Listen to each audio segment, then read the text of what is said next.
పెహల్గాం దాడి తర్వాత పాకిస్తాన్ మరియు భారత్ మధ్య పెద్ద ఎత్తున ఉద్రిక్త పరిస్థితులు నెలకొన్న విషయం తెలిసిందే. అయితే మోడీ సిసిఎస్ మీటింగ్లో త్రివిధ దళాలకి ఫ్రీ హ్యాండ్ ఇస్తూ కీలక నిర్ణయం తీసుకున్నారు. ఇక ఫ్రీ హ్యాండ్ ఇచ్చిన నాటి నుంచి పాకిస్తాన్ గజగజా వణుకుతోంది. సింధు జలాల ఒప్పందం రద్దు చేయడంతో పాక్కు భారత్ గట్టి షాక్ ఇయ్యగా ఇప్పుడు యుఎన్ రూపంలో పాక్కు భారీ దెబ్బ తగిలింది. అసలు పహల్గాం దాడికి సంబంధించి యుఎన్ చేసిన కీలక ప్రకటన ఏంటి? పహల్గాం ఘటనకు సంబంధించి పాక్ క్రికెటర్ ఆఫ్రిది ఎటువంటి వ్యాఖ్యలు చేశాడు? అర్ధరాత్రి 2 గంటలకి పాక్ చేసిన ఆ పనేంటి? ఈ అప్డేట్స్ అన్నింటి గురించి ఈరోజు ఈ వీడియోలో తెలుసుకుందాం. మొదటగా పహల్గాం దాడికి సంబంధించి యుఎన్ ప్రకటన అప్డేట్ గురించి మాట్లాడుకుంటే, అంతర్జాతీయ వేదికపై పాకిస్తాన్కు భారత్ గట్టి షాక్ ఇచ్చింది. సీమాంతర ఉగ్రవాదాన్ని ప్రోత్సహిస్తూ భారత్లో హింసకు పాల్పడుతున్న పాకిస్తాన్పై ఐక్యరాజ్య సమితిలో విరుచుకుపడింది. ఉగ్రవాదాన్ని పెంచి పోషిస్తున్నామని పాకిస్తాన్ మంత్రి బహిరంగంగా చెప్పారని ఎద్దేవా చేసింది. న్యూయార్క్లో ఉగ్రవాద అనుబంధ నెట్వర్క్ బాధితుల కార్యక్రమంలో ఐరాసాకు భారత డిప్యూటీ శాశ్వత ప్రతినిధిగా ఉన్న యోజన పటేల్ పాల్గొన్నారు. ఈ సందర్భంగా ఆమె పహల్గాం దాడి ఘటనను ప్రస్తావిస్తూ పాకిస్తాన్పై ఈ మేరకు మండిపడ్డారు. 2008లో జరిగిన 26/11 ముంబై దాడుల తర్వాత పెహల్గాం ఉగ్రవాద దాడిలో అత్యధిక సంఖ్యలో ప్రాణనష్టం జరిగింది. ఈ సీమాంతర ఉగ్రవాదానికి కొన్ని దశాబ్దాలుగా మేం బాధితులుగా ఉన్నాం. ఉగ్ర చర్యలతో బాధితులపై, సమాజంపై ఎలాంటి ప్రభావం ఉంటుందో మాకు తెలుసు. ఉగ్రవాదులకు శిక్షణ ఇస్తున్నామని, ఉగ్ర సంస్థలకు నిధులు సమీకరిస్తున్నామని ఇటీవల పాకిస్తాన్ రక్షణ మంత్రి ఖవాజా ఆసిఫ్ స్వయంగా చెప్పిన మాటల్ని ప్రపంచం మొత్తం వింది. ఉగ్రవాదాన్ని పెంచి పోషిస్తున్నామని వారు బహిరంగంగా అంగీకరించినా ఎవరూ ఆశ్చర్యపోలేదు. పాకిస్తాన్ ఎలాంటి మోసపూరిత దేశమో మరోసారి స్పష్టమైంది. ఆ దేశం అంతర్జాతీయ ఉగ్రవాదాన్ని ప్రోత్సహిస్తోంది. ఇకపై ప్రపంచం కళ్లు మూసుకుని కూర్చోదు. భారత్పై నిరాధార నిందలు వేయడానికి అంతర్జాతీయ వేదికల్ని పాక్ తరచూ దుర్వినియోగం చేస్తోంది. పెహల్గాం ఉగ్రదాడిని ప్రపంచ దేశాలు ముక్త కంఠంతో ఖండించారు. ఉగ్రవాదాన్ని అంతర్జాతీయ సమాజం ఎన్నటికీ అంగీకరించదు అని యోజనా పటేల్ హెచ్చరించారు. దీంతో పాకిస్తాన్కి భారీ దెబ్బ తగిలినట్టయింది. అంతేకాక యుఎన్ లష్కరే తోయిబా అనుబంధ సంస్థ అయిన టీఆర్ఎఫ్ పేరుని ఉచ్చరించడంతో ఆ పేరును ఉపయోగించవద్దని చెప్పి అభ్యంతరం వ్యక్తం చేసింది. ఇక అర్ధరాత్రి 2 గంటలకు పాకిస్తాన్ సమాచార ప్రసార శాఖ మంత్రి తారార్ ప్రెస్ మీట్ నిర్వహించారు.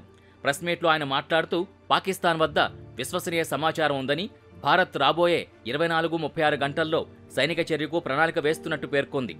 రాత్రి 2 గంటలకు జరిగిన అత్యవసర విలేకరుల సమావేశంలో సమాచార మంత్రి అట్టావుల్లా తారార్ భారత సైన్యం చర్య ప్రారంభిస్తే వినాశకరమైన పరిణామాలుంటాయని హెచ్చరించారు. మాకు విశ్వసనీయమైన ఇంటెలిజెన్స్ ఆధారిత సమాచారం ఉంది. భారత్ రాబోయే 24-36 గంటల్లో పాకిస్తాన్పై సైనిక దాడిని ప్లాన్ చేస్తోంది.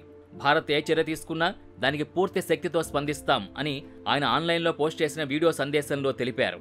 పాకిస్తాన్ తన భూభాగాన్ని ఎలా అయినా కాపాడుకుంటుందని, పూర్తి శక్తితో స్పందిస్తుందని తారార్ చెప్పారు. భారత్ పాకిస్తాన్తో యుద్ధం చేయాలి అనుకుంటే భారత్ భారీ మూల్యం చెల్లించుకోవాల్సి వస్తుందని అన్నారు. పెహల్గాం ఓచకోతలో పాకిస్తాన్ ప్రమేయానికి భారత్ ఎటువంటి ఆధారాలు అందించలేదని పేర్కొంటూ భారత సైన్యం ఆధారరహిత మరియు కల్పిత ఆరోపణల ఆధారంగా దాడికి ప్రణాళిక వేస్తోందని మంత్రి తెలిపారు. ఏప్రిల్ 22న జమ్మూ కాశ్మీర్లోని బైసరన్లో జరిగిన ఈ దాడిలో కనీసం 26 మంది పౌరులు ఉగ్రవాదులచే హతమైన విషయం తెలిసిందే. ప్రధాని మోదీ నివాసంలో హైలెవెల్ సెక్యూరిటీ మీటింగ్ జరిగింది. రక్షణ శాఖ మంత్రి రాజ్నాథ్ సింగ్, అజిత్ దోవల్, సిడిఎస్ అనిల్ చౌహాన్, త్రివిధ దళాధిపతులు హాజరయ్యారు. సరిహద్దుల్లో భద్రతా చర్యలపై చర్చించారు. హైలెవెల్ మీటింగ్లో ప్రధాని మోడీ కీలక వ్యాఖ్యలు చేసినట్టుగా తెలుస్తోంది. త్రివిధ దళాలకు పూర్తి స్వేచ్ఛ ఇస్తున్నామని, భారత బలగాలపై పూర్తి నమ్మకం ఉందని ప్రకటించారు. ఉగ్రవాదాన్ని అంతం చేస్తామని, సైన్యమే ప్లేస్, టైం చూసి జవాబిస్తుందని స్పష్టం చేశారు. ఈ ఆదేశాల తర్వాత పాకిస్తాన్ మంత్రి ప్రెస్ మీట్ నిర్వహించి ఇలాంటి వ్యాఖ్యలు చేశారు. పెహల్గాం దాడి తర్వాత భారత్ మరియు పాకిస్తాన్ సరిహద్దు వెంబడి ఉద్రిక్తతలు పెరిగాయి. భారత్ పాకిస్తాన్తో దౌత్య సంబంధాన్ని తగ్గించింది. 1960 ఇండస్ వాటర్ ఒప్పందాన్ని సస్పెండ్ చేసింది మరియు పాకిస్తాన్ జాతీయులకు జారీ చేసిన అన్ని వీసాల్ని రద్దు చేసింది. వాఘా, అటారీ సరిహద్దు కూడా మూసివేయబడింది. అయితే ఉన్నట్టుండి అర్ధరాత్రి 2 గంటల సమయంలో ప్రెస్ మీట్ నిర్వహించడం ఏంటి అన్న దానిపై ఇప్పుడు అందరూ చర్చించుకుంటున్న పరిస్థితి. అయితే మోడీ యొక్క వరుస సమావేశాల నిర్వహణతో పాకిస్తాన్ వెన్నులో వణుకు మొదలైందని, వారు నిద్రలేని రాత్రులు గడుపుతున్నారని, భారత్ నుంచి ఎప్పుడు ఎలా రియాక్షన్ వస్తుందా అని చెప్పి భయంతోనే అర్ధరాత్రి ప్రకటనలు చేస్తున్నారని అభిప్రాయాలు వ్యక్తమవుతున్నాయి. ఇంకొక అప్డేట్ ఏంటంటే, పంజాబ్ ప్రభుత్వం తమ అధికారులకి జారీ చేసిన ఆదేశాలకు సంబంధించింది. పంజాబ్ ప్రభుత్వం ఇటీవల ఆదేశంలో అన్ని రాష్ట్ర ఉద్యోగులు కార్యాలయ సమయం తర్వాత మరియు ప్రభుత్వ సెలవు దినాల్లో సహా వారంలో 7 రోజులు 24 గంటలు తమ ఫోన్లలో అందుబాటులో ఉండాలని ఆదేశించింది. పంజాబ్ ప్రభుత్వం జారీ చేసిన ఈ ఉత్తర్వుల్లో అత్యవసర పరిపాలనా పనులకి అంతరాయం కలగకుండా చూసుకోవడం లక్ష్యంగా పెట్టుకుంది. ప్రభుత్వ ఉద్యోగులు ఆదివారాలు, సెలవు దినాలు మరియు రాత్రి సమయాల్లో సహా అన్ని సమయాల్లో తమ మొబైల్ ఫోన్స్ని ఆన్లో ఉంచుకోవాలని ఆదేశించారు. ఎందుకంటే పాకిస్తాన్, భారత్ మధ్య యుద్ధ వాతావరణం నెలకొన్న నేపథ్యంలో, పంజాబ్ అనేది పాకిస్తాన్కి బోర్డర్ స్టేట్గా ఉన్న నేపథ్యంలో, పంజాబ్లో పాకిస్తాన్ ఏవైనా కవ్వింపు చర్యలకు దిగే అవకాశం ఉన్న నేపథ్యంలో ఈ ఉత్తర్వులు జారీ చేసిన పరిస్థితి. ఏది ఏమైనా ప్రస్తుతం పాకిస్తాన్ మరియు భారత్ మధ్య యుద్ధ వాతావరణం నెలకొన్న నేపథ్యంలో ఏ క్షణం ఏం జరుగుతుందా, భారత్ పెహల్గాం దాడికి సంబంధించి ప్రతీకారం ఎలా తీర్చుకుంటుందా అని చెప్పి ప్రతి ఒక్క భారతీయుడు ఎదురుచూస్తున్న పరిస్థితి. ఇప్పటికే పాకిస్తాన్, భారత్ ఏం చేయబోతోందో తెలియక బిక్కుబిక్కుమంటూ గడుపుతూ బోర్డర్ వద్ద యుద్ధ ట్యాంకుల్ని మోహరించి పాకిస్తాన్ మేకపోతు గాంభీర్యం ప్రదర్శిస్తోంది. తాజాగా పాక్ ప్రభుత్వం ఇస్లామాబాద్, లాహోర్లో నో ఫ్లై జోన్ని ప్రకటించింది. మే 2వ తేదీ వరకు ఇది అమల్లో ఉంటుందంటూ నో టు ఎయిర్మెన్ నోటీస్ జారీ చేసింది. ఆ ప్రకారం నిర్దేశిత గగనతలంలోకి ఏ విమానం కూడా ప్రవేశించరాదు. జమ్మూ కాశ్మీర్లో జరిగిన ఉగ్రదాడికి గట్టి జవాబిస్తామంటూ భారత్ విస్పష్టంగా ప్రకటించడంతో ఇస్లామాబాద్, లాహోర్ ఎయిర్ స్పేస్లో ఈ నోటం నోటీసుని పాక్ జారీ చేసింది. భారత్ ఇంకా ఏం చేయకముందే పాకిస్తాన్ గజగజ వణుకుతూ కీలక నిర్ణయాలు తీసుకుంటున్న పరిస్థితి. అయితే భారత్ రియాక్షన్ ఎలా ఉంటుందనే దానిపై ఇప్పటికీ ఎటువంటి ప్రకటన అయితే చేయలేదు. కానీ పాకిస్తాన్ అన్నీ తమకు తామే ఊహించుకుని ముందుగానే భయపడుతోంది. మరి ఇక ఆ తర్వాత పాక్ క్రికెటర్ ఆఫ్రిదీ పెహల్గాం దాడి గురించి చేసిన వ్యాఖ్యల గురించి మాట్లాడుకుంటే, పెహల్గాంలో జరిగిన ఉగ్రదాడి ప్రపంచం మొత్తాన్ని నిబ్బెరపరిచింది. ప్రపంచ దేశాలన్నీ భారత్కు మద్దతు ప్రకటించాయి. ఈ దాడి వెనుక పాకిస్తాన్ హస్తం ఉందని చాలామంది నమ్ముతున్నారు. అయితే ఈ దాడి గురించి పాకిస్తాన్కు చెందిన చాలామంది నేతలు, ఆర్మీ అధికారులు పిచ్చి వ్యాఖ్యలు చేశారు. తాజాగా పాకిస్తాన్ మాజీ క్రికెటర్ షాహిద్ ఆఫ్రిదీ కూడా భారత్పై తన అక్కస్సును వెళ్లగక్కాడు.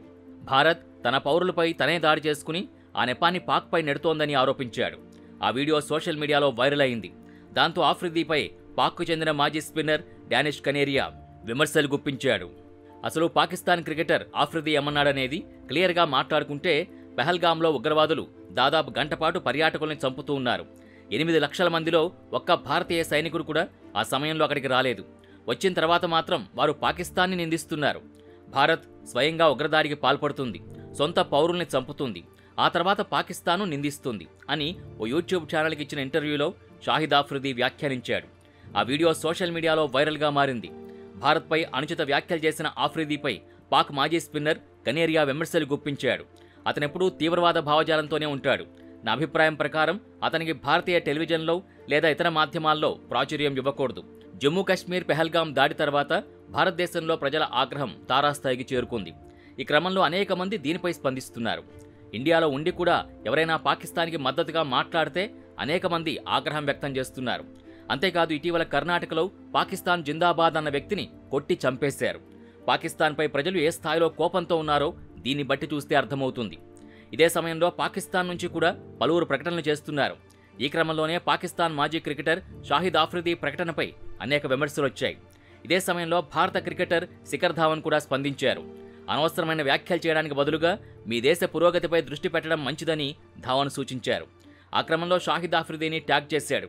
ఇంకా రాస్తూ, భారత సైన్యం పట్ల మాకు చాలా గర్వంగా ఉందని, భారత్ మాతాకి జై, జై హింద్ అని పేర్కొన్నారు. పెహల్గాం దాడికి సంబంధించి భారత క్రికెట్ జట్టు ఇప్పటికే సంతాపం తెలిపింది. ఈ దాడి నేపథ్యంలో అనేక మంది సంతాపం వ్యక్తం చేశారు. పాకిస్తాన్పై భారత్ ఎలా ప్రతీకారం తీర్చుకుంటే బాగుంటుంది? మీ అభిప్రాయాన్ని కామెంట్ బాక్స్లో కామెంట్ రూపంలో తెలియజేయండి. ఇది ఇవాల్టి వీడియో. మరో ఇంట్రెస్టింగ్ వీడియోతో మళ్ళీ కలుద్దాం.